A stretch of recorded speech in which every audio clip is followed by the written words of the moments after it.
video stream is back up. Please take a seat.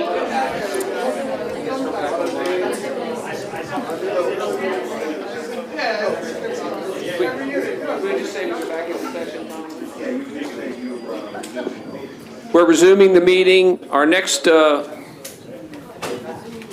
sign-in name is, what order did I have in there? Tom Warner. Yeah. State your name and address, please. Tom Warner, Chestertown, Maryland. You say the testimony you're about to give the truth, the whole truth, and nothing but the truth. Thanks. Go ahead, sir. And let's keep it at, say your point, move on. There you go. Thank you. I just wanted to know, as she pointed out, that the left-hand side or the south side of 291 is not very pretty looking. So why not put all the solar panels over those yards where the ugliness is? Okay. You could cover the yards, and then the equipment would be shaded and protected. When those applicants come in, we'll consider it, I'm sure. And about the berms. Up in Warwick, the berms are working very well to hide those marijuana greenhouses. Thank you, sir. Appreciate it. Pat Langenfelder?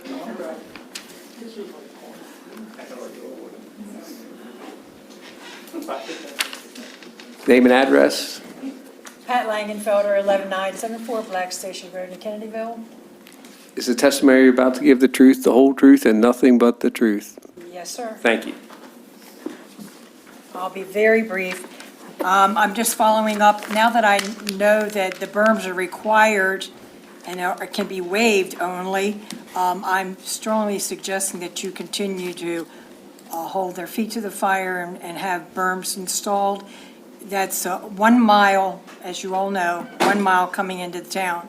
We want to have it as attractive as possible because the solar panels could be unsightly. No matter how well they're laid out, it's still 200 acres or more of just solar panels. And I also would recommend that you require some sort of irrigation on a regular basis and not just for the first year. Other than that, I have nothing more to say. Thank you. Our next name is Doug West.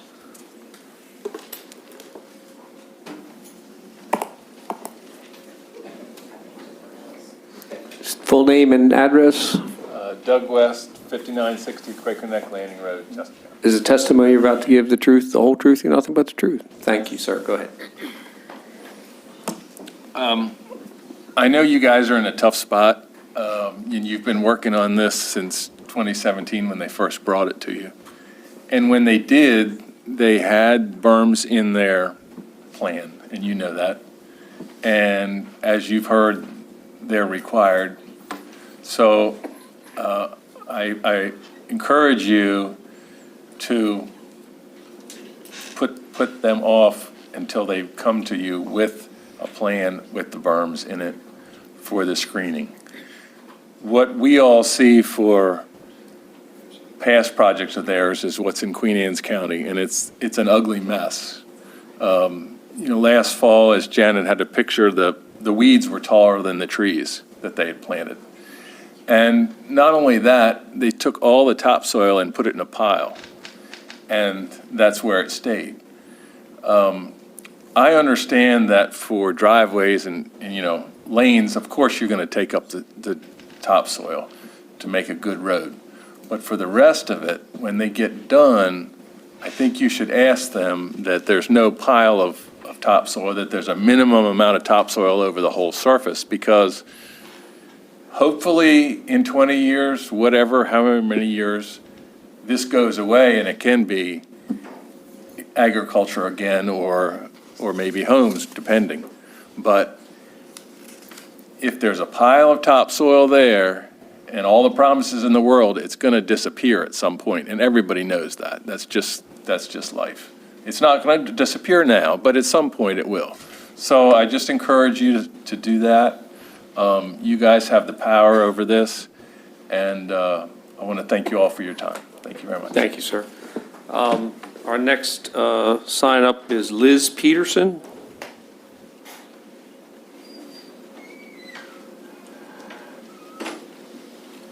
Your name and address for the record. Liz Peterson, 8595 Orchard Drive, Chestertown. You declare the testimony you're about to give is the truth, the whole truth, and nothing but the truth. I do. Thank you, ma'am. Go ahead. I'm just here because I'm reacting to the photographs that were in the Tidewater Trader last week.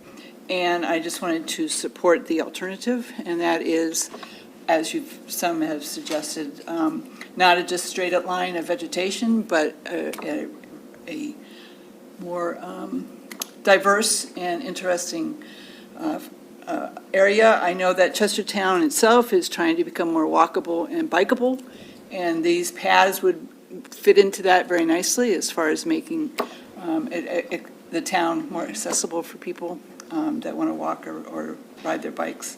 So I just urge you to include more biodiversity and make it look more natural. Thank you. Thank you. Instead of just a fence of evergreens. Thank you. Thank you very much. Jennifer Vaquero. Your name and address for the record, please. Jennifer Vaquero with Shore Rivers of Chestertown. Okay. Do you declare the testimony you're about to give is the truth and the whole truth and nothing but the truth? I do. Thank you. I have a few comments, and then I also have a letter from our river keeper, Chester River Keeper, Annie Richards. I would, like everyone here, like to see a more fleshed out landscape plan. I am a landscape architect. I think that there's absolutely no reason that we cannot use 100% native species. There are plenty to choose from, and they are definitely a more resilient option for our landscape, in addition to all the other benefits that they provide. And I would also like to see minimizing the mowing, both for ecological benefit. It certainly decreases the maintenance bill for the owner, but it also helps to, if you have deep-rooted, whether it's pasture grasses for sheep, which solar sheep is a real thing, or if you have, as was proposed, a pollinator meadow with those deep roots, you've got less stormwater runoff, thus protecting our Chester River and its creeks and tributaries. And also, those deep roots are going to sequester carbon. All that mowing is tremendous amount of air pollution that I think none of us really want to have. And then I think in terms of this, proposed screening, having a really robust, well thought out maintenance plan and some vehicle for holding their feet to the fire to actually execute it is going to be critical. Every single landscape installation that I have ever been a part of or seen, it all, lives or dies on the maintenance. And so often it dies because the maintenance is just not really well thought of. And then I have a letter I can enter into the record, but I would like to read a portion of it, if I may. Thank you. Go ahead. So this is from our Chester River Keeper, Annie Richards. Kent County's comprehensive plan acknowledges, quote, the rich agricultural, natural, cultural, and human resources that provide the basis for the county's superior quality of life. Fertile soils, gentle topography, mild climate, verdant woodlands, the Chesapeake Bay with its productive tidal tributaries, wetlands, and marshes create an environment nearly unrivaled. These natural features enrich our economy and our lives. This is from, end quote, page 76 of the Kent Comprehensive Plan. Requiring dynamic native tree, shrub, and plant buffers is a concrete, achievable way for Kent County to promote development that is consistent with their comprehensive plan and improve stormwater runoff headed for the tributaries of the Chester River, benefiting both human and environmental health. Shore Rivers continues to advocate for native tree buffers and pollinator gardens as a simple technique to make a cumulative positive impact on our waterways. If these buffers also provide avenues for public access and recreation, all the better, as increased public access fuels environmental stewardship. For this reason, and the examples described above, Shore Rivers urges the Planning Commission to support the incorporation of a diverse native tree planting buffer, which includes species of differing heights and root structures to enhance the quality of stormwater leaving the solar field site, and increase biodiverse habitat comprised of native trees, helping the state to meet its 2030 restoration goals. Thank you very much. You can, Thank you. I don't, give it to, give it to Bill. Thank you. Thank you. Thank you, ma'am. Elizabeth Watson? I am not Elizabeth Watson. I was going to tell you that if you hadn't mentioned it. She had to leave just before the break and asked me to read Okay, a that's, letter that she texted to me. okay, I hope it's brief. But go ahead. Your name and address first. Melinda Bookwalter, 31638 West Edge Road, Millington, Maryland. Okay. And the testimony you're about to present is the truth, the whole Is- truth, and nothing but the truth? Yes. Okay, go ahead. Okay, all right, thank you. This is my first run-through, so. Okay, Elizabeth Watson, she's a resident of Chestertown at 226B North Kent Street. Dear Planning Commissioners, I have several comments about your governance of the site plan for the Morgneck Solar Project. I do not believe this applicant has been entirely forthcoming with you. 1, a berm should absolutely be required for all the reasons raised by your members and others today. You should not approve the preliminary site plan without an understanding that there will be no waiver. The applicant's protests regarding the problems they believe berms cause are spurious. The Zoning Board of Appeals recently granted a conditional use for a community solar project outside Fairleigh in excess of the base required height of 3 feet, requiring fully 5 feet. You need to make a detailed set of findings as to why you are or are not granting a waiver. The applicant should enable you to do this work by providing you with sufficient information as to why they want the waiver and how exactly they believe they meet the required conditions for the waiver. 2, why is there mention of use of up to 10% non-native species? We should have 100% native, varied as required by the varied nature of planting conditions. 3, the applicant is being deliberately vague about conformance with Condition 23 of the CPCN, the development of a community benefit to the value of at least $75,000, a value that should take into account the date of the requirement and subsequent inflation. Please ask more penetrating questions. Who are they dealing with and what are they discussing? What result or effect do you expect in general? They are promising final information with the final site plan. Talk to them about this now. 4, you are right to ask questions about the project's substation's interconnection with the massive Delmarva substation at the town line. Locating the project substation directly across the street will draw further attention to the already supremely unsightly and largely unscreened existing Delmarva facility, regardless of the size of the project's addition to this critical landscape. You should, at a minimum, insist on full, I'm almost done. You should, at a minimum, insist on full undergrounding of the project's connection. Crossing Route 291 at the town line with industrial wiring promises the worst possible gateway to Chestertown. For all these reasons, I ask that you not vote to approve the current application. Thank you for the opportunity to testify today. Elizabeth Watson, FAICP. Thank you, ma'am. Thank you. Sally Shea? Hi. Hi. Name and address for the Sally record? Shea, Main Lot Farm Lane, Chestertown.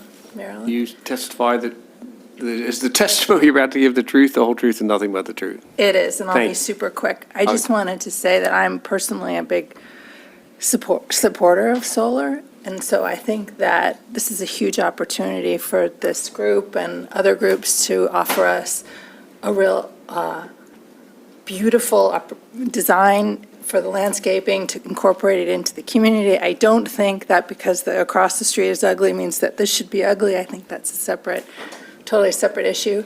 I was here at the last hearing, and I feel like we haven't made much progress at all in terms of the detail and the specifics about what this really is going to look like. I appreciate that there may have been a lot of forward motion and engineering and the actual solar piece of it. So I just encourage you to stand firm and to make sure that we really have a specific idea about what this is going to look like and what it's going to be over time, and not just in year one or two.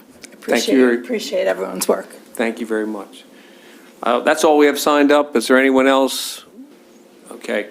The applicant, do you want to come up and address any comments you heard and give a summary and turn it back to us?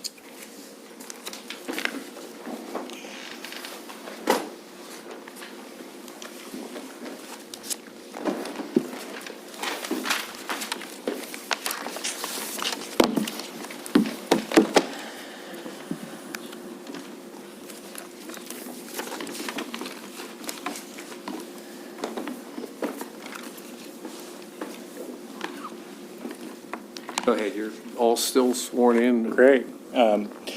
So thank you to the commission, and thank you to the members of public who gave good and valuable feedback. I had a chance during the recess to talk with a couple members of the public during the recess, and, just sharing ideas and some good discussion. So certainly, I've learned a lot from this session, and, our goal is to set the record straight on a couple items.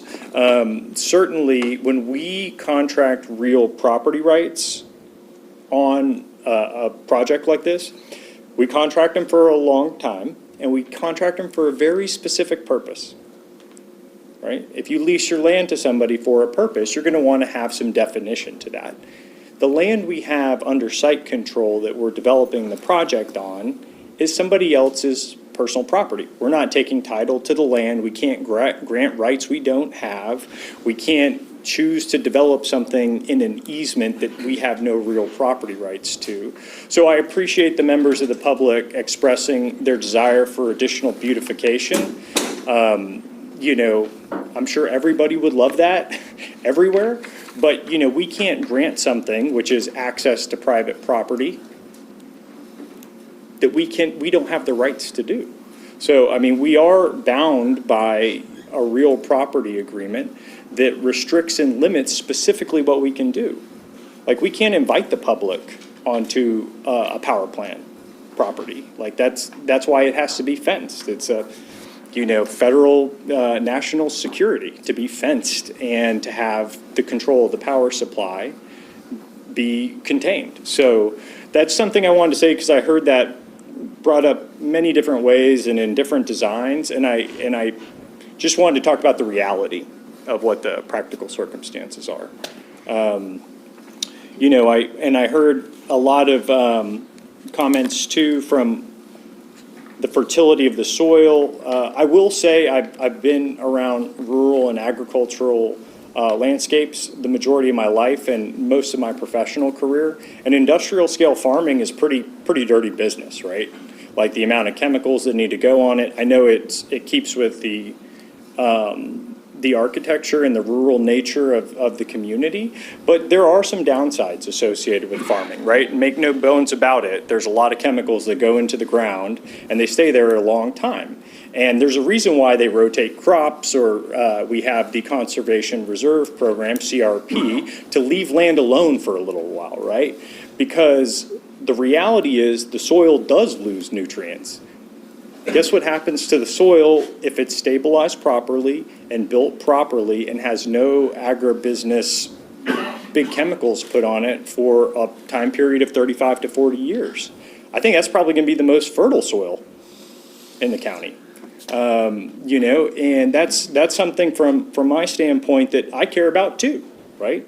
So I just wanted to say, those are some thoughts that I've certainly, you know, been thinking a lot about, that people brought up earlier. And I heard some reference to the architect gentleman who presented that we proposed a design with a berm. Right now, the data I have, we never proposed that. I don't know whose project that is. That was not our project. I think that was from a different commercial project. But seeing our like name associated with it is just speculation, because I can't find that information anywhere, and I would love to see it. So if somebody has a copy where it says Urban Grid and those pictures, I would love to see it. Otherwise, this feels like something I don't have a lot of reference for. Like I said, I'm newer with the company, so I don't have the benefit of going back to 2016 or 2015, but I would love to see actual proof of it. Anyway, so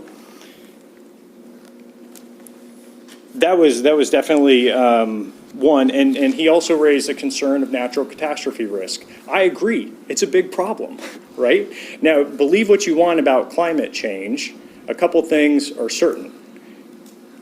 I live in Houston, my house is a disaster, I have no power, and yes, there was the Fighting Jays solar project just like 60 miles southeast of Houston that got hit by a hailstorm. There is some resiliency, I just wanted to allay any fears, in the panels, and quite frankly, a lot of the major convective storms there have across the Great Plains is very minimized the closer you get to the mid-Atlantic. Not saying there's not hail, but damaging hail that exceed 2 inches in diameter, yeah, there's not a lot of that. So that's one thing I wanted to point out, just from a technical standpoint as well, just in case there was any concerns on that front. And those are kind of the, I thought the speculating of ballpark costs was quite presumptuous, but that's okay. That's opinion, and I'm sure the commission here hears a lot of opinions. I think we've tried to represent, you know, some of the concerns. Clearly, we can't answer every single one. Clearly, I cannot make every person happy all the time, everywhere. And if you talk about how to build a good landscape buffer and you ask 50 people, anyone want to take a stab at how many different responses you'd get? It's a challenging thing, and so I don't envy the commission. You know, we're trying to do a vegetative barrier that, from a landscape perspective, we think may be the most expensive within Maryland, and I'm not saying that should be the only factor of consideration. But I didn't want anybody to continue to start saying things that are just factually untrue, that this is cheap and, you know, poorly shot out, or to show pictures of how other people do projects and what they look like. Like, I can't be accountable for that, right? Like, I'm not saying that things don't need to improve. I'm saying actually that they do need to improve, and we're making very, very meaningful steps towards that improvement, specifically on this site. So I just wanted to kind of give some additional context to the commission and turn it over. I think there was a couple factual things to, Nick, did you want to touch on, or? I think more of it's just like clarifying, I think, what the proposed. A lot of the feedback that we heard, I think, was mainly regarding the landscape buffer and then the landscape buffer. Just to remind you, if you look at section 11, it's not like we're requesting a variance or we're requesting to not do something that isn't codified that you're allowed to do, specifically regarding the berm. So I think for the berm, it's a little tough where if you look at the section related to the berm, when we presented the rendering, I think we've represented that it will meet or exceed the landscape planting requirements on a final landscape plan, which your board has to approve a final site plan. So I don't, just to help clarify for some of the public comment that we got, is this isn't necessarily this is the final plan that's going to approved, and you're not going to get any more information. There is a final site plan approval also. I think what we tried to provide was in response to the concept feedback that we got, the feedback that we got during the TRC process to say, hey, advance the design and make a proposal, which we're here to present to you, which is we propose to meet the landscape buffer to provide the full 60-foot width, though we're not requesting any reductions to 50 feet anywhere around the site, and anywhere that there wasn't the 60-foot wide buffer being proposed. I think we showed on the plan that there's going to be forest conservation recorded on the east side of the site, which is identified in the land use ordinance. Beyond that, it does say that a landscape berm that's 3 feet high to assist in screening is required, but then it says, such that the natural drainage patterns of the site will not be altered. And I think we said along Morg Neck Road. If you look at the rendering, I think it shows it. I think a bunch of the planning commission members have been to the site. They've driven down Morg Neck Road. I think you would agree that the majority of the front portion of the site, which is where the almost mile-long buffer is being proposed, sheet flows down to Morg Neck Road and then drains in roadside ditches to the adjacent waterways. So any berm along Morg Neck Road would alter the existing drainage path. It may not totally block it. If you built a wall of a berm, it would. We'd be modifying it some reason. We're not saying that's the only reason we're not proposing a berm. I think we offered a lot of other reasons as far as drainage, irrigation needs, earth movement, which we're trying to limit on the site. So I think, based on this, it says that the berm requirement may be waived in total or part if you provide the additional, I'd say, enhanced landscape plantings. Wait till I'm finished, we'll get. Yeah, so under point D regarding the landscape berm and then the waiver that's being requested is, what we represented is we're requesting the waiver and meeting items 1 through 5. So the plant heights or caliper inches, because it kind of says or caliper inches or height, and the spacing requirements would be met with the final planting plan that we'd expect to give to you at final design. I think the one we aren't clear on is, that is the waiver request. I think it was mentioned by one of you too, that really having a decision on the berm is going to inform what that final planting plan is going to look like. And really, I think beyond the landscape buffer, I don't know that we've really heard anything else that we've shown that we've met the site plan approval requirements, a preliminary forest conservation plan was approved. Like, I haven't heard anything about the rest of the package other than the landscape buffer and then what the waiver is. So in order to kind of advance this design, because we hope to get the final design, the landscape buffer, I think, is really the only outstanding item. The rendering was provided. Haven't had any question about the rendering during any of the public comments that were provided. Haven't heard, heard a lot about the old picture that was presented. Hopefully we made it clear that is not the plan. The one that was presented today is the plan. So, I think we're trying to understand we came here, I think, in requesting what planning staff agreed to, which was they recommended approval of the preliminary site plan. I'm going to assume that was with the understanding we still have to get a final site plan approved.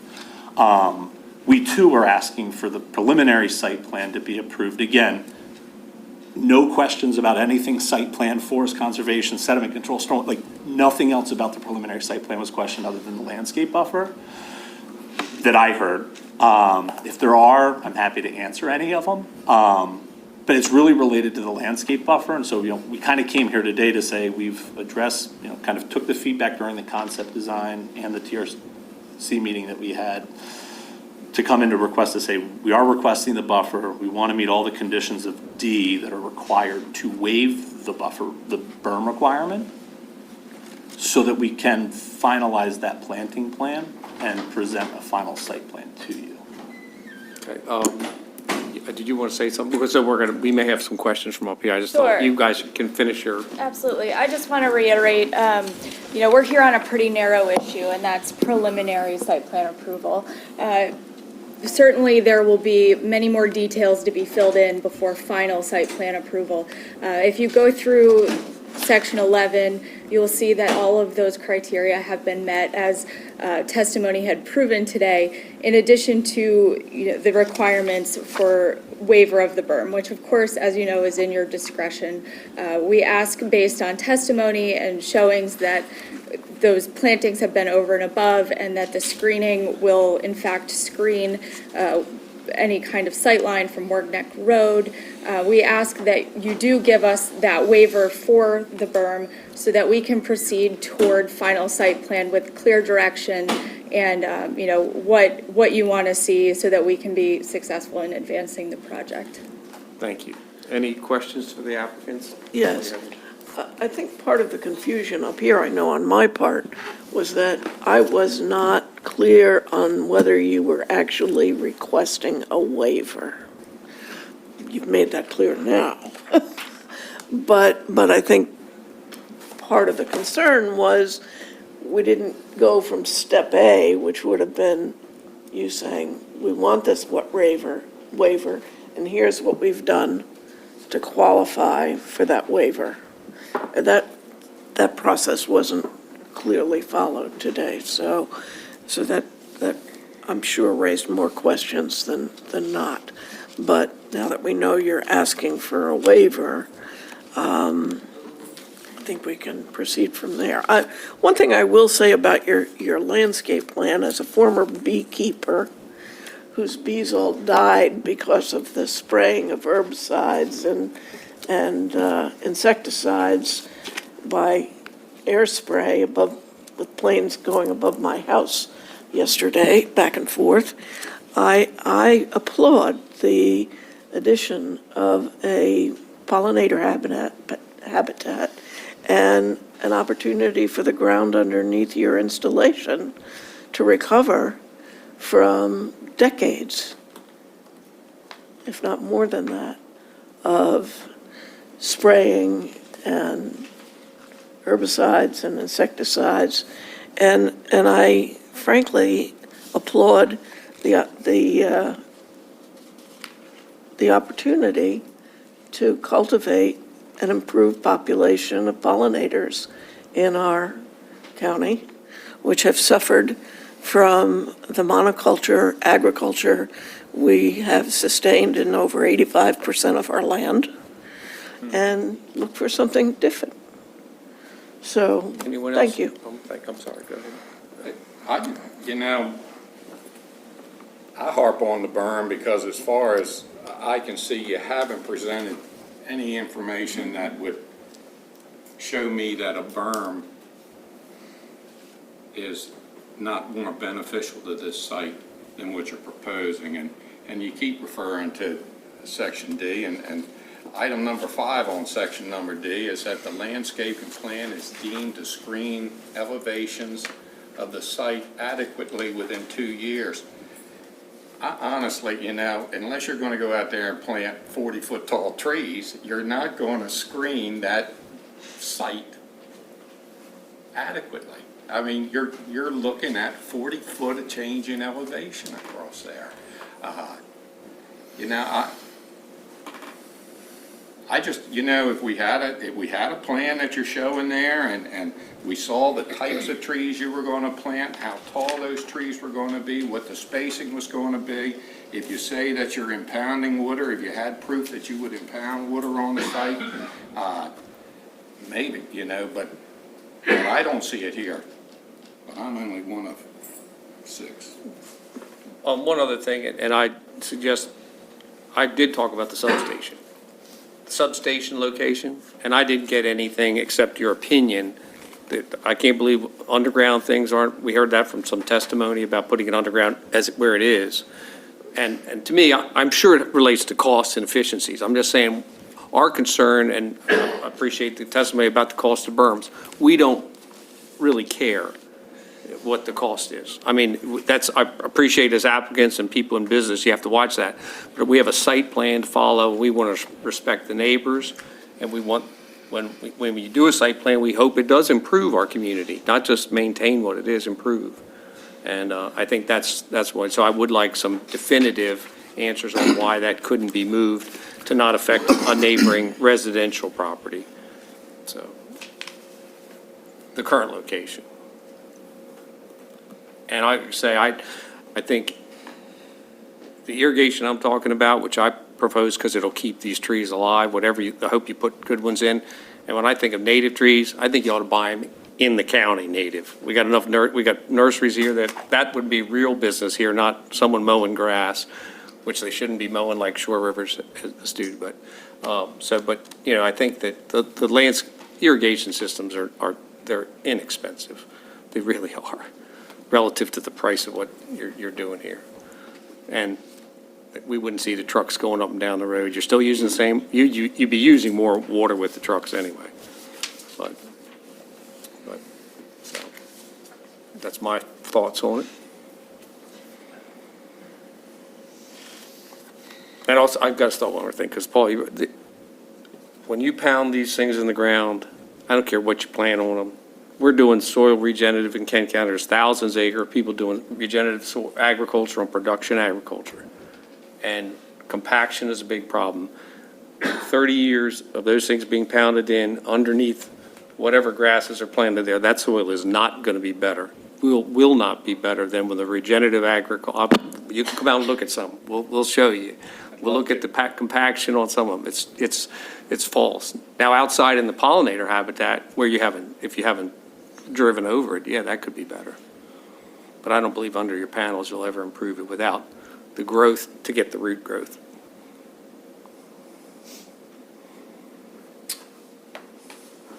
Right, Jim? I look at this, and we done went through a lot of different things. That gateway to Chestertown, to Kent County, Chestertown, from Mugnet Road. You put that in, that's a gateway. That'll help our gateway come to Chestertown.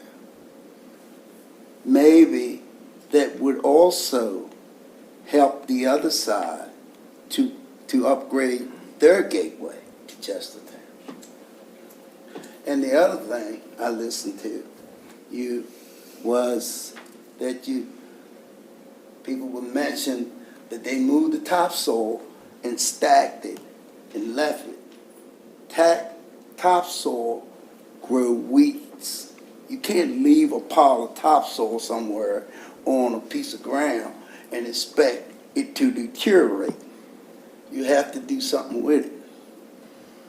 You don't want it to grow. It'll end up being a pile of weeds.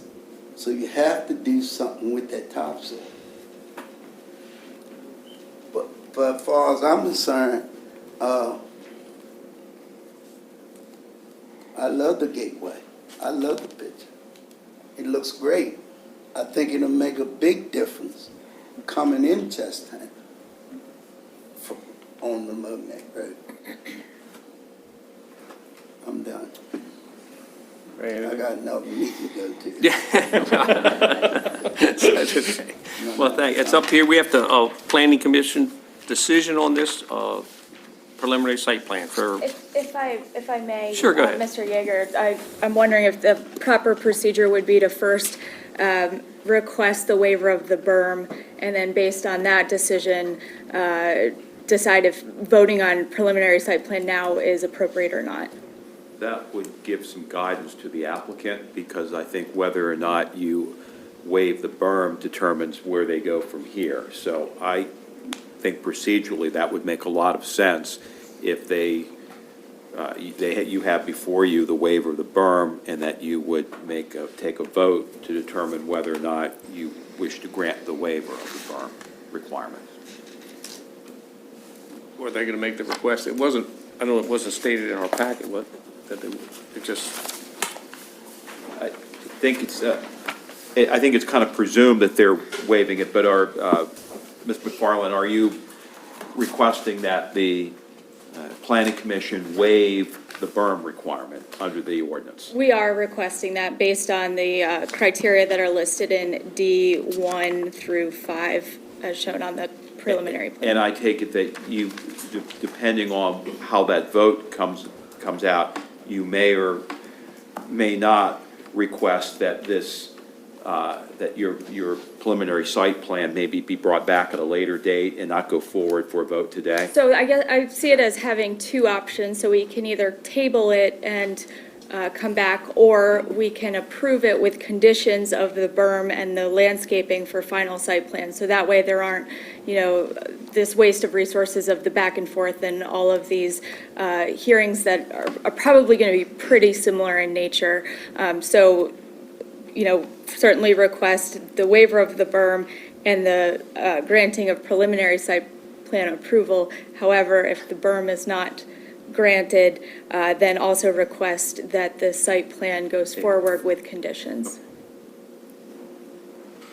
Okay, well, it still falls in our court then to do, we. Right. So you would take a vote as to whether or not you are going to, in your discretion, waive the berm requirement that is contained on item, I just had it in front of me, item D of section 11 of the ordinance. We don't just act on this application for the preliminary in toto? Well, you could. I mean, I think that the applicant's requesting that you bifurcate it, is what the applicant's requesting. That's correct. And I just sense that if you deny the waiver of the berm, they may request that this be tabled at this point. That's kind of where I see they're going, because what they presented to you is a plan that does not include a berm, and they may want to come back with a different plan if the waiver is denied. I don't know, I don't want to speak for the applicant. that's That's correct. just what I've sensed. That's correct. Or alternatively, if the berm is denied, approval of the preliminary site plan with conditions of revised berm and landscaping. You've heard what the applicant wants in our council. Look, I'm not saying that the berms definitely needs to be there, but I haven't seen any proof that what the alternative would be better than the berm. All we have is them saying they're gonna plant these plants and that one photograph. That's it. I mean, we have in the past had where the average person with their height is standing, looking at the landscape screen and what the different heights are coming off of that. I can remember Paul saying, we would like to see something that we're looking at out there. And quite frankly, a month or so ago, I saw some posts out there, and I thought that's what somebody might be getting ready for, but that's, if they can present some sort of proof of that what they're proposing is better than a berm, then fine. I guess my concern, and whether it's right or wrong, usually if you get preliminary approval from this commission, your final is sureties, bonds, maybe signage, literally that, or tweaking and stuff. And that's what we have got, not much here on meat on the bones. And I think at concept, we talked about berms, and you had an engineer, it was not you, and he talked about that, well, they pond water, and he was told that's an engineering question, not a berm question. I think, as Bill mentioned, berms can work, maybe not on this site, but we haven't any proof of that. No one drives that road more than me, nobody, unfortunately for me. But there are drainage issues no matter what you're doing there. But I think I haven't seen, I'll say that, speak for myself, haven't seen evidence that they couldn't work there in some respects. And as far as the public access, I obviously don't know what your lease terms are, but the access we were talking about was not within the fenced area, as far as I heard. I think it was for that corridor. And wherever that plan came from, it was presented publicly. The urban grid plan was presented publicly. And I can't go back and find it, but we saw it because it was quite attractive with water access and everything. And we didn't make that up. I mean, we saw it. And Urban Grid, I think, is the only person that's had a contract on that. So, but that's just my history, so. Joe, we still have the opportunity, and Bill, we still have the opportunity, if we were to say we would conditionally agree to waive the berm requirement, provided that the applicant can satisfy existing concerns about the adequacy of the coverage on the landscaping plan to support, adequate growth in 2 years to substantially screen the installation.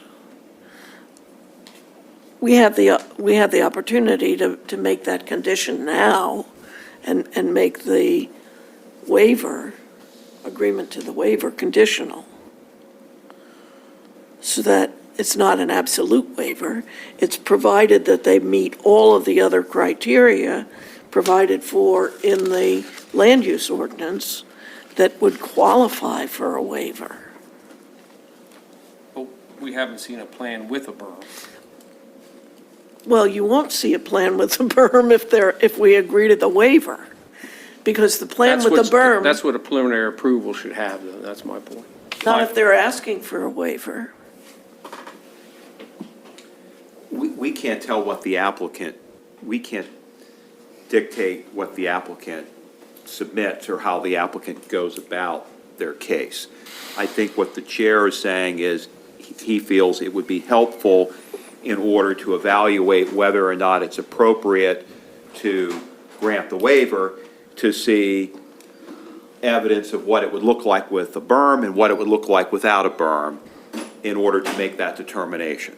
Because whether or not to grant a waiver, that's within the discretion of the board or the commission. So I think the chair is suggesting that it would be helpful, at least for him in making a decision, if we had something here to show what it would look like with a berm compared to without a berm.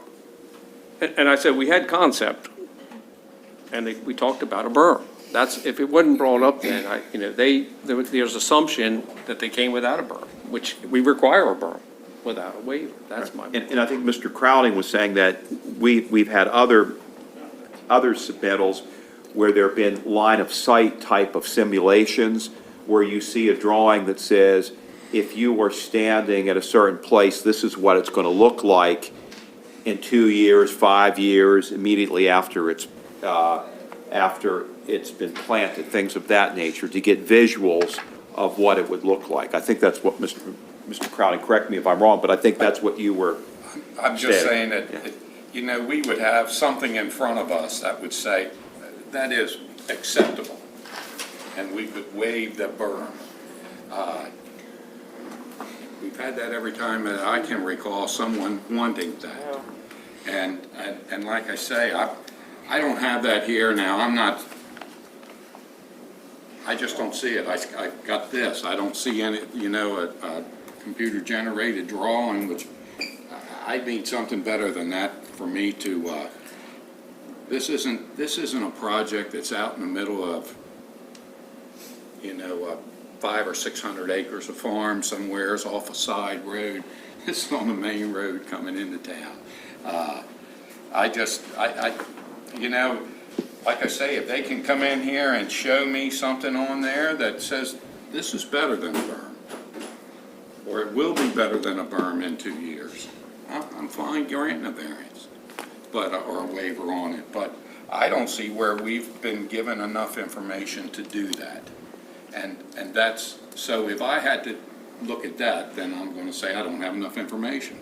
And if you can bring me in something that has enough information on it and justify not having the berm and that what you're going to plan out there is fine, I'm fine with it. But I don't have anything that tells me how many deciduous trees, how many evergreen trees. Are there going to be 2 rows, 3 rows? What, they're saying 2 rows. One guy says if I put them too close together, they're going to die. Our ordinance says you're going to put them 10 feet, a minimum of 10 feet apart, It doesn't even say that the berm's 3 feet. It says the minimum of 3 feet. It doesn't say that you're putting in 2 rows of staggered trees. It says it's a minimum of 2 rows of staggered trees. So, I mean, show me something that says it's better, you'll get my vote. So are you in essence saying that this preliminary plan is insufficient for you to make that determination now, and you're looking for them to come back with an amended preliminary plan? Is that correct? I'm saying that to get that waiver, it's not enough information for me on there. But I'm only one person. I would have to say I agree with Bill.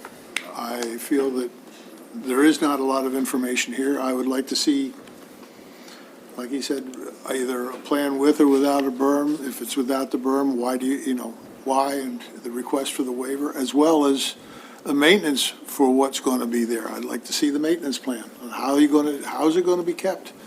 Because I'd like to see it in black and white, not necessarily just words, I'm sorry, but I would like to see the maintenance plan in black and white, how you're going to do it, and what you're going to do. I mean, the whole idea behind it is, as you're driving into town, we don't want to see, or the people of the county do not want to see acres of solar panels. So how are you going to stop it? What way do you propose, and have a good, let's say, a good presentation. I'd like to see what you're going to do, how you're going to do it, what trees, where and when. And, a much better thing than a AI computer-generated picture at the end. I mean, I'm sure you can do better, and you have people that can do it better. I think that was speculation about AI generated, and I just want to set the record straight, right? I don't know where it came from. No, it was done by a landscape architect licensed in the state of Maryland. That grass on that photo is photoshopped. There's a swale there. The name down here is Human-operated computer modeling. It's not, you don't just speak into a microphone and that's what comes the out. guy that designed it's right here. AI, Adam Ingleside, is right here. Ray or Jim, you have comments on this? My comments would be, kind of follow suit with everyone else. For me, it would be probably a disservice to you guys if we were to say, we just want a berm. Because you might be able to provide where we don't really need a berm. Right. And it may save you quite a bit of money. And I don't want to waste your time and say this way or no way. So I'm with everyone so far in saying that if we had more information, we could have a better judgment for you. What's the procedure here? I mean, if they've heard the I comments. think what if can you they- don't have the information that you feel to grant the waiver, that means the waiver is not granted. And so they would either, go ahead. So I would ask that we table this to resubmit with an edited site plan and come back for preliminary. How much time do you think you might need? Yeah, thank you Can't for get it done asking the today. question I would ask of this gentleman right You're not here. going to get back on today's agenda. Yeah, it won't be today's agenda, but I think relatively quick. Honestly, we have a landscape 30 plan developed. 30 Like, days? I have a species list, like we've I'd covered like different less. buffer types. I'm sorry? and so- I would like less, and But please, I'm paying the. we Well, gotta have I'm just throwing it out. Yeah, Well, yeah. I don't know whether a special meeting would be done in order to come back sooner than the next scheduled meeting, or whether the next I scheduled think meeting staff would be. was what you provide, how soon you provide it to them is the question. I know that I'm Yeah, I was gonna say not that- going to be available on August Your next meeting is 1st. in 3 weeks because we're at a later meeting date. Right, Yeah. I was just going to mention that, so Okay, that's Just the good. next meeting would. Okay, well, let the staff, you can talk to staff about that if you're tabling it. Do they have to make that's a formal request? I think they're requesting that you take no action on their site plan today, and they're going to submit more information to you before you then take a vote on the approval of the preliminary site plan. No, I do have a question on that, because I believe we have a 60-day limit, or a 2-meeting limit, basically, as to how long we could not take action. I don't think so. The applicant does it. Right. Yeah, I mean, That's the applicant's request, not ours. yeah, I mean, the applicant, I think, is willing to waive any turnaround time requirements, correct? Because this is Correct. to the applicant. I just want to bring it up, because I don't want all of a sudden, Oh, by the way, guys, I think you're okay. So you're not going to take, at the request of the applicant, you're not going to take any action on the preliminary site plan today. The applicant's going to resubmit some additional information and then come back before you again. That's correct. Thank you. And I just want to thank everybody because this was the kind of feedback we really need to get things right. So appreciate the feedback. Texas again anyhow. Pardon? You don't need to fly in from Texas anyhow. It's dry. Yeah, no, I know. I need to get back to my wife. There's a big fly there, and I was gonna make a joke that it looks like I you don't brought need him to take him Texas. back. That's a He big can stay fly here that's in going Maryland. around here. All right, our next applicant, we've held up Good luck everyone to long enough. Our next applicant is, okay. In the minutes, James Saunders is leaving. Our next application is the Camp Fairleigh. Are we still okay with a quorum? All right. Yeah. We're still okay with a quorum? This one will be a little quicker. We're still okay with a quorum if Jim leaves? oh, yeah. We've got a quorum, right? Yeah, well, I think we're okay for, unless road waivers. Our next applicant, you all testify the truth. Excuse me, quiet, please. Is the testimony you're about to give the truth, the whole truth, and nothing but the truth? And you can state your name and address for the record. Kevin Sharon, DMS. Quiet, please, out there. PO Thank you. Box 80, Central Maryland. Gene Walcott, Eastern Hills Camp Fairleigh, business address is 22242 Bay Shore Road, Chestertown. Thank you. Go ahead with your testimony. Oh, I'm sorry. Oh, applicant, I'm sorry. Lost him. We're fine with the compressed format. Yeah. Is everyone comfortable with the written staff report? Okay, yeah, go ahead then. Just summary, we were here a couple months ago for a concept plan review of this. This is for, excuse me, one sensory cabin on the Camp Fairleigh grounds. We put it together as kind of a phased project where there will possibly be a couple other buildings in the future, one which would be a laundry facility and then a couple other sensory cabins. We are, as we discussed at the last meeting, requesting a combined preliminary and final. There are very few issues with this project. Critical Area has approved it. Maryland Historical Trust, who owns an easement on the property, has approved it. We have received stormwater management comments. They are very minor. We have not received sediment control comments, but I don't anticipate that being a stopper. And the planning office was kind enough, because the limits of disturbance was so small, to defer the requirements for forest conservation to the next phase.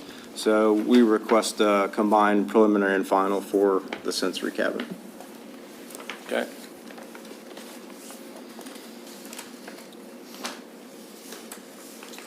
So we have, okay, that's the preliminary. Okay. Any questions for the applicant? Anyone in the public speak on it? Any other? Okay, go ahead, staff. This is recommended by staff. Just saying the staff report will be considered part of the record. I do have at least one question. You're requesting, we're just dealing at this point with the sentry cabins, correct? Correct. Okay. Obviously, you keep mentioning that there's more to come and another plan. Why wasn't the entire plan laid out now? And then you could just do it in phases? It was laid out, yeah. So the plan. With all the sentry cabins? Yes, so there are 4 total buildings. We've shown the access road that would provide for fire emergency vehicles to get within a certain distance. I will say, yes, it was presented, but why aren't you asking for approval for that whole thing? Because they don't want to build all that right now. Well, yeah, but nobody says you have to. Yeah, well, You have to do it that's in just a how we certain decided to amount of move forward with the. Because and the only reason I'm bringing it up is if there's reasons why the other 2 maybe couldn't be built, or there's other, by bringing it up piecemeal, just means we got to keep Understood. dealing with little thing. I'm just curious as to why it wasn't the whole project done at once. Part of it is that they have donors and they need to get the project moving very quickly in order to meet certain deadlines. But the engineering design would take a little bit longer on the full, because we'd have to design all the stormwater management, all the sediment control, the limits of disturbance would be larger. So we just wanted to simplify this one and get this one underway. Right, but but that's true, but it could all have been done. Go ahead. And then stage it. Yeah, Bill, go ahead. Just say, from staff's point of view, we always prefer more information as it's available, so this provides additional information about the future. Yeah, thank you. We can do, if we do preliminary and final on this one, can we do, we just subject to the connections and the preliminary plan for connection and preliminary sediment control? Or do we, Yeah, I think there were three conditions that Mr. Carper included in the staff report. One was approval of the project by Maryland Department of Health Center for Recreation and Community Environmental Services, and that application has been made. Approval of erosion and sediment control and stormwater management plans, which they have been submitted, and we're awaiting some of the comments. And submission of submission and approval of sureties for erosion control and sediment control, or for stormwater management. okay. And we're fine with those conditions.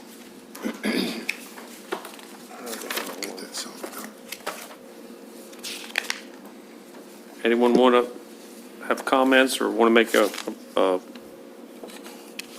motion based on the request? Talking to Jane since you came in here last time, so I'll make a motion. Anybody else got any questions? No, I think you're good.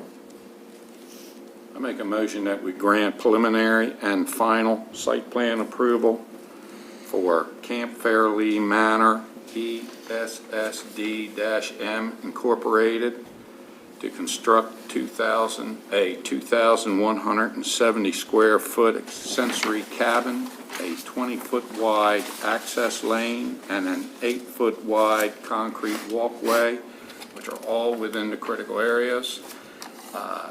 So approval is subject to the approval of the project by the Maryland Department of Health, the Center for Recreation and Community Environmental Services, approval of erosion and sediment control and stormwater management plans, and submission and approval of the required sureties for erosion and sediment control and stormwater management. Second. Second, any discussion? I'll call the question. Ray Strong? Aye. Paul Ruge? Aye. Bill Crowding? Aye. Paula Reeder? Aye. And I'll vote with the majority. So you'll have that done. All right, thank you for your time. How about the concept plan? Are we doing that? I think, you want to go ahead? Oh, well, I'm sorry. Sorry about that, Miles. Miles is the applicant. You might as well stay. Yeah, you should stay. Miles, can you affirm the testimony about to give us the truth, the whole truth, and nothing but the truth? I do. Name and address for our records, please. My name is Miles Barnard. I'm with South Fork Studio Landscape Architecture. My address is 10810 Cliff Road, Chestertown. Mark, do you want to add, or are we okay with the staff report here? Good. Staff Thank you. report is written. It's very complete. Thank you, Mark. Go ahead. Currently, Camp Fairley Manor has a swimming pool and a bathhouse that's associated with it. It's 1963 was construction date. It's very old, but it's also the primary feature that gets used during the summers when the camp is in session. So it's an important piece of what happens there, and this project is proposing to replace the pool essentially exactly where it is. There's currently a chain link fence around the pool area now. The chain link fence will become a new, nicer fence, but it will be where it is now. So our footprint, our limit of disturbance is within exactly where the pool is now. The pool will be a little bit bigger and a little bit shallower. All of that detailed information is in the drawings, and we will also, as part of this project, tear down and replace the bathhouse, which the design is also in your package for that. We will use access for construction that will come down an existing path that's already there, and then the construction access will become probably a wider but footpath that will also be used for emergency vehicles if there are emergencies in the pool area. And And obviously, this is just concept, and we will follow up. DMS will be working on stormwater management, drawings, sediment erosion control. But as you can see, we've had some initial review from critical areas. Our buffer is already 100% established, so we're not required to do any buffer enhancement plantings as part of our project. And like I said, it's essentially an in-kind replacement with better, is what the project is. Looks lovely from the plan. I'm fine with it. I don't see anything Yeah. needed. What is your timeline for completing the project? The camp cannot function without a swimming pool, so our plan is to start construction as soon as we can when camp closes down in September-ish, if we can get through this process and get building permits, but we have to be completed and fully functional by May of '25. I would recommend you ask for preliminary and final.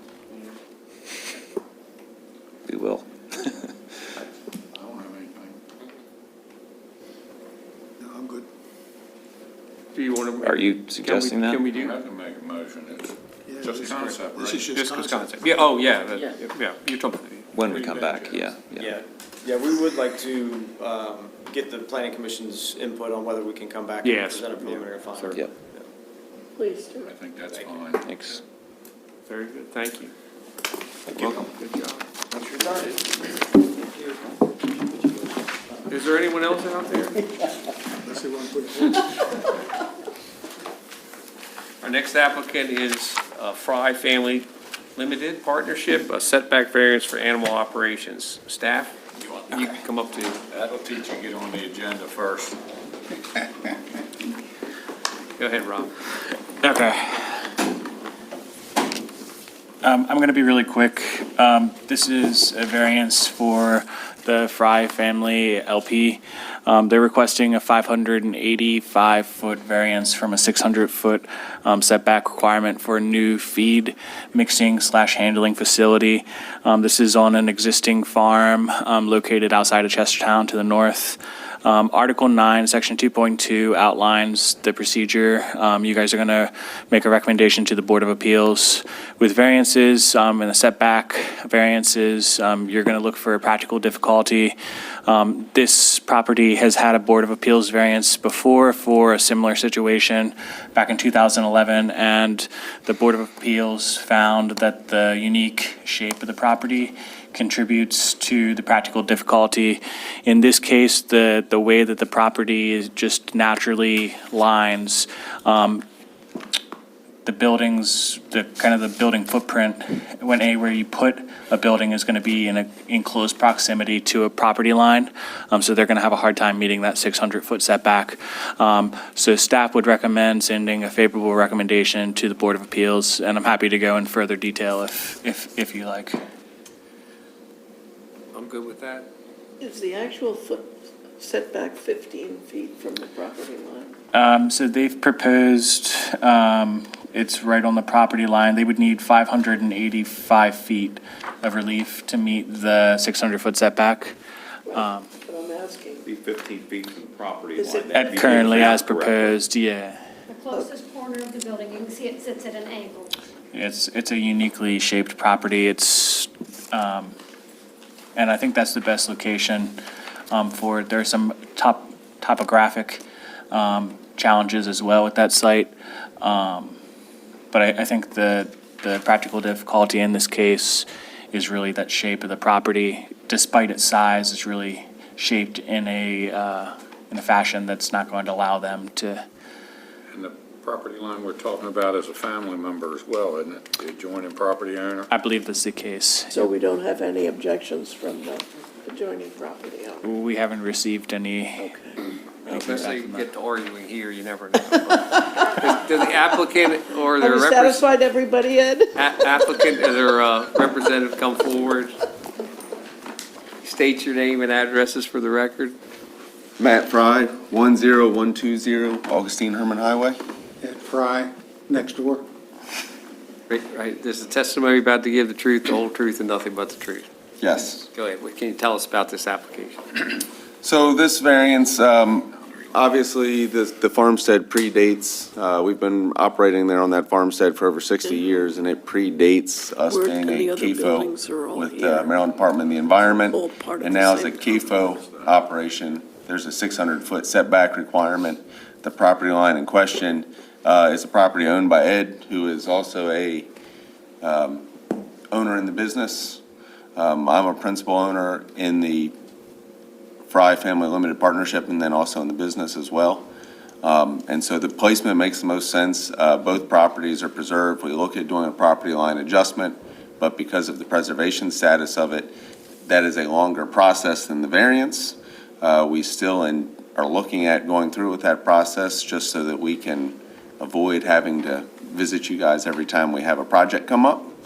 However, at this point, our goal is to start erecting some of this, especially the grain handling portion of it, prior to harvest. And so we're pushing forward with the So this is going to be variance. 15 feet away from property that your family owns. Yes, that the family owns and the business operates on all of. And a lot line adjustment is a little complicated, time-consuming. But you Yes. could obviously do a lot line adjustment, then you wouldn't need a variance. Correct. And we Just- cannot do the lot line adjustment without approval of the Maryland Environmental Trust. Right, because you're an ag It's- preservation. Yeah, and it's, in our documents, it says that we can adjust lines. And we've made that request, but it has to go before their board, and their board doesn't meet until sometime in September. Fully understand. It's your intention to get a lot line adjustment, though? We've already applied for it. You've already applied, but, yeah, that's what I mean, your intention then Yeah, is. the acreage would remain the same on both parcels. That way you don't have to come back and apply for a variance every time you do something. Correct. Right. Any other questions for the application? No. No problem with it? To entertain a motion with the practical difficulty as Rob discussed of the, I make a motion that we send a favorable recommendation to the Kent County Board of Appeals for Fry Family Limited Partnership located at 10120 Augustus Herman Highway for a 585-foot variance from the required 600-foot variance. I guess we gotta go variance setback, yes. We find that the variance will not cause a substantial detriment to adjacent or neighboring properties. The variance will not change the character of the neighborhood or district.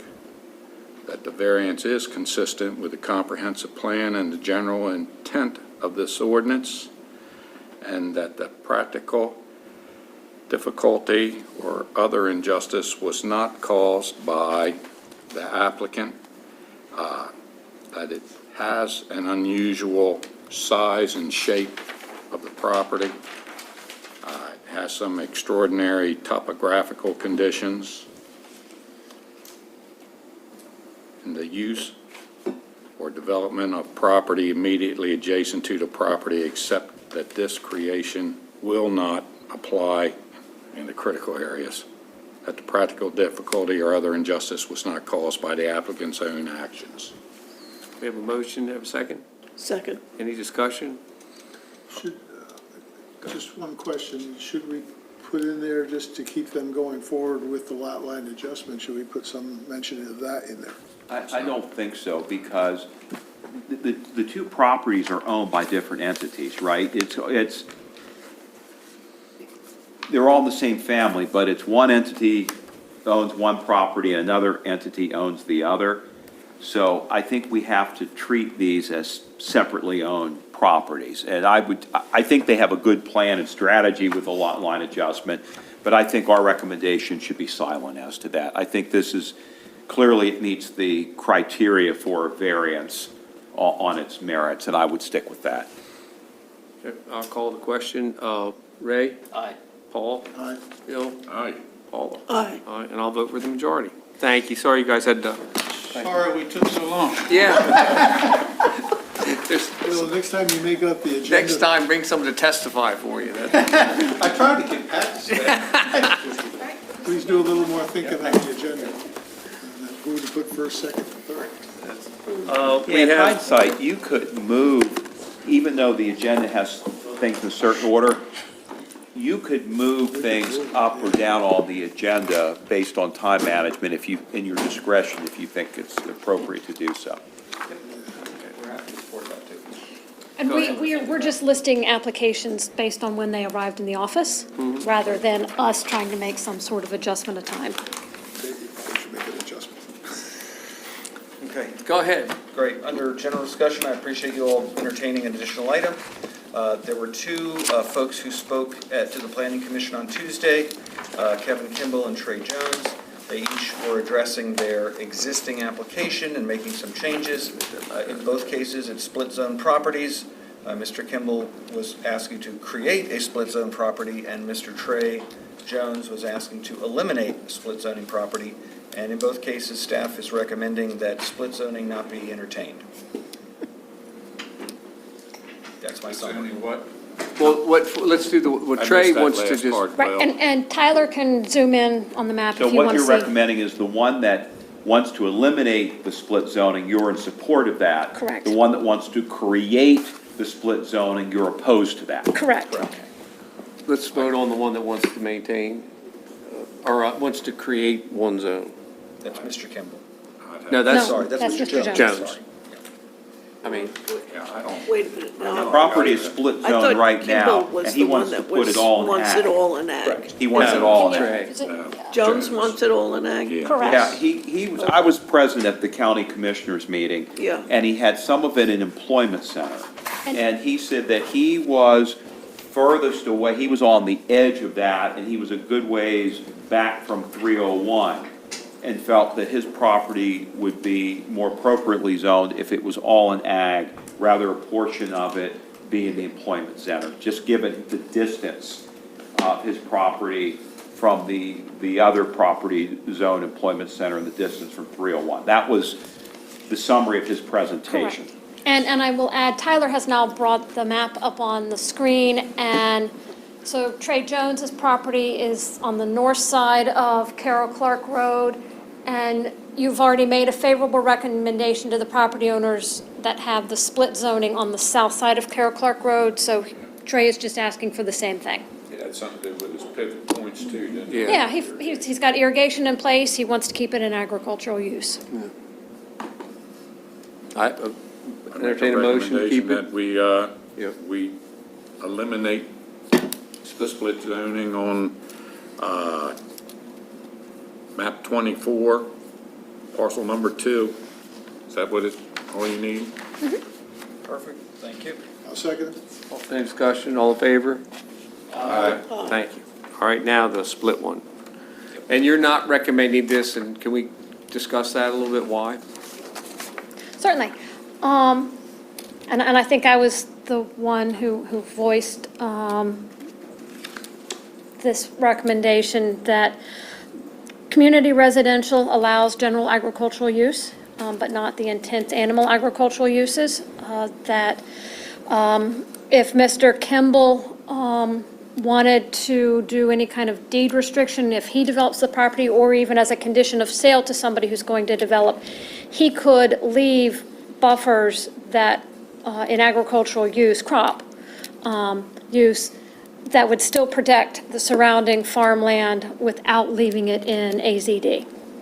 So at some point, somebody's always going to be on that AZD, community residential border, and that there might be other ways to address his desire to make sure the surrounding farmland is protected without rezoning it AZD and creating a split zoning situation that could be hard to regulate and enforce. And what is his current? Well, you've already, he is currently zoned AZD. You've already made a favorable recommendation on his request to rezone the entire parcel community residential. He came in with a letter where he wanted to modify that request and leave the west side of the property in AZD and a larger area along the north side of that property in AZD. He didn't really have a good sense as to where that line should be drawn, how far back from I think it's Stockton Start Road it should go. He sort of said, you know, if you approve it, staff can draw what they think is best.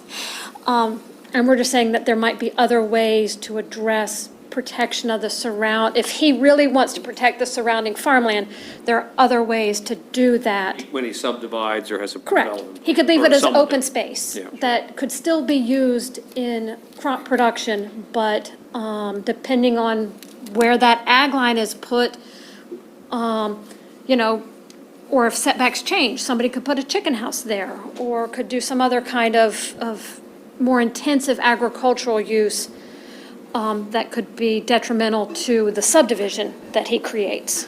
So when we're all done here, it'll all be community residential? Community residential. That's what we already Okay, approved. okay. Right now, it's all community residential. He Carl- wants to put some of it back in ag. Correct. Carla probably be to come in here and asked for this when he asked, you know, that wouldn't, he wouldn't have gotten that. I think we would have had this exact same discussion at the original point in time if his original request had been sort of this split zone situation. Yeah. Do we have a motion? Yeah. Let me get the right letter here.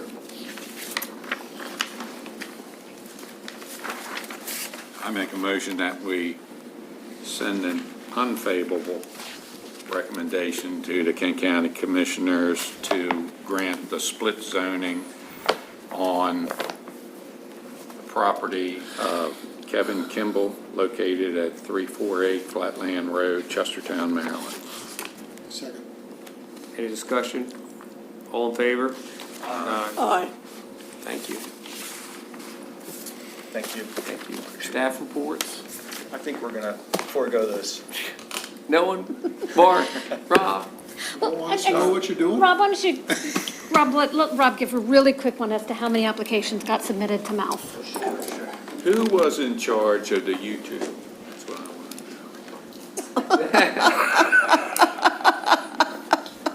to know. So I'm Rob, Associate Planner with the Department. I manage the MALF program this year.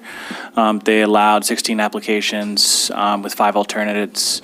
We received 17 applications, so all of those applications will go before MALF for appraisal, and we went to the county commissioners and they accepted our rankings, and that's all I have to say. About how many acres, do you remember offhand? Just How many acres Rough proposed to total. be, I'm sorry, I can't answer That's that. fine. Yeah, I can get back to you if you Nah, like. it's Okay. okay. Didn't find out. Who ranks them, Rob? Staff does independently, yeah. We have a prioritization formula that makes it, That was it's not a adopt- subjective analysis, it's dictated by state law. It was updated in 2021. Anything else for staff or here? If not, I'll entertain a motion to adjourn. I will say this, I haven't had any complaints from my farmers about you, Rob, so you're doing all right. I make a Get motion we little hard, adjourn. Please. Thank you, Tom, for your help Oh, today. you're welcome. I make a motion we adjourn. All in favor? Aye. Thank you.